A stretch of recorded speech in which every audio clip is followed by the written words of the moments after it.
lequel se trouvent toutes les dénominations.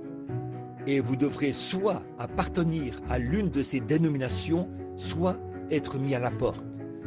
Et c'est à ce moment-là que nous devrons montrer ce que nous sommes vraiment, être sûrs que nous connaissons, pas une supposition, mais connaissons l'ainsi dit le Seigneur, que nous savons à quoi nous en tenir. La petite Église a toujours été en minorité. C'est un tout petit groupe un petit fil, comme une ficelle rouge qui traverse la Bible. Mais c'est toujours l'Église.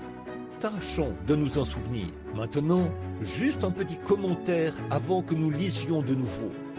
Ce matin, nous avons parlé de la révélation de la divinité suprême de Jésus-Christ. Dieu nous l'a révélé ce matin comme étant la divinité suprême. Le grand je suis.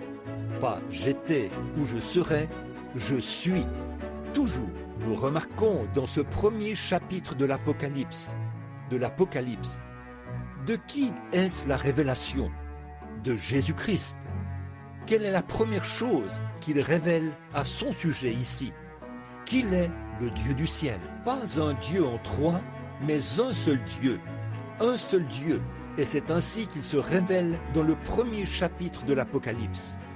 Il le répète 4 fois dans le premier chapitre pour qu'il n'y ait pas d'erreur. La première chose que vous devez savoir, c'est qu'il n'est pas un prophète. Il n'est pas un Dieu mineur. Il n'est pas un Dieu secondaire. Il est Dieu. Il est Dieu. C'est pourquoi la révélation a été donnée. Et c'est cela que nous continuons d'apporter ce soir, au fur et à mesure que nous verrons les 7 éléments de sa personne, de son être. Et oh, que Dieu nous aide alors que nous enseignons ces paroles. J'en ai étudié l'aspect historique, mais j'attends d'être ici à la chaire pour avoir l'inspiration. En effet, je pense que nous sommes assis ensemble dans les lieux célestes en Jésus-Christ, et que votre esprit, votre portion, la langue de feu, le Saint-Esprit, qui est sur vous, va sur un autre, puis sur un autre, puis sur un autre. Il embrase le grand corps de Dieu et l'enflamme. Et c'est là que des révélations, maintenant, ce dont nous parlons, cette question qui m'a été posée, les femmes devraient-elles, et ainsi de suite. C'est exactement ce qui a déclenché le chaos dans l'Église au début. Ils avaient ôté toute la solennité de l'auditoire pour l'attribuer à la chair. Mais Dieu est le Dieu de l'auditoire.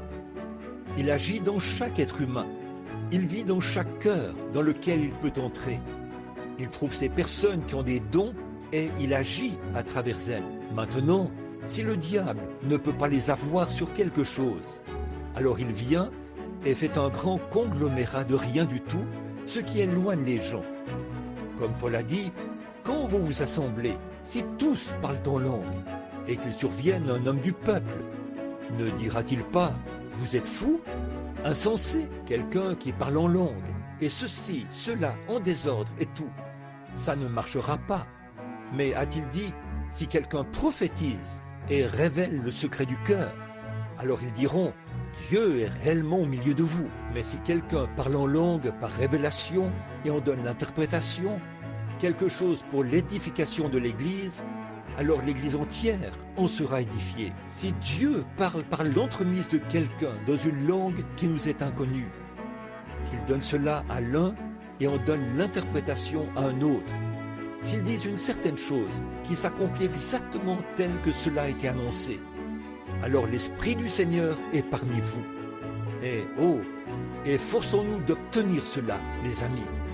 Gardons ce feu allumé. Maintenant, juste avant d'ouvrir ce grand canon de l'Écriture, je me demande s'il serait trop vous demander de vous lever tout simplement pour changer de position juste quelques instants alors que nous prions.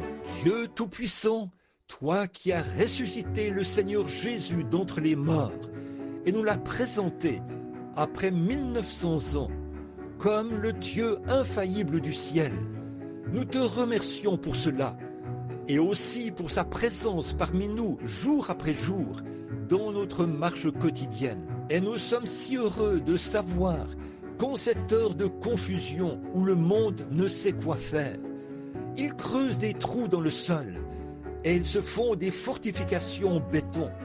Mais, ô Dieu, ils ne peuvent pas se cacher devant la colère de Dieu. Il n'y a un seul remède, Seigneur, et nous sommes si heureux de l'avoir accepté.